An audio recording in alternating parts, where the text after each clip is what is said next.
Hello बच्चों, आइए देखते हैं प्रश्न।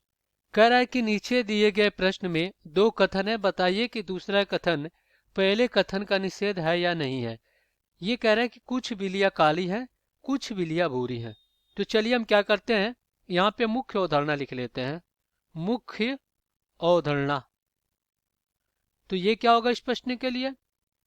तो देखिए, निषेध का मतलब क्या होता है कि जो कोई कथन दिया रहता है उसका विरोध करना, उसको असत्य बताना यानी नकारात्मक बताना, वही क्या होता है, निषेध होता है। तो यहाँ पे मान लीजिए हमारे पास कोई कथन है, उसको हम क्या करते हैं, पी से लिखते हैं, और फिर उस कथन के निषेध को यहाँ पे कथनों के निषेध, कथनों के निषेध, निषेध को हम नॉट पी द्वारा लिखते हैं।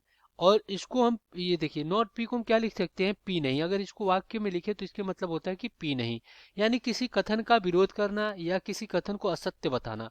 तो चलिए यहाँ पे हल कर लेते हैं। तो हमारे पास यही तो है आपका कथन। तो यहाँ पे कथन को हम क्या करेंगे, पी से लिखेंगे। तो यहाँ पे क्या हो जाएगा, पी जो आपका कथन है क्या है, कह रहा है कि कुछ कुछ कुछ बिल्लियां काली हैं, कुछ बिल्लियां काली हैं। अगर हमें इसका निषेध लिखना हो तो कैसे लिख सकते हैं, देखिए, कुछ बिल्लियां काली हैं, यानी हम कह सकते हैं कि यह असत्य है, यह असत्य है कि, कुछ कुछ बिल्लियां काली हैं। यह सत्य है कि कुछ बिल्लियां काली हैं।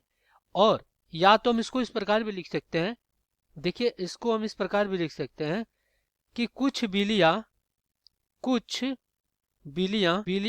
काली काली नहीं है।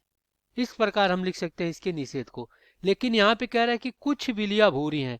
अब देखिए, काली की बात कर रहा है, कुछ बिल्लियां काली हैं, और ये कह रहा है कि कुछ बिल्लियां भूरी हैं। तो ये तो आपका निषेध नहीं हो सकता है।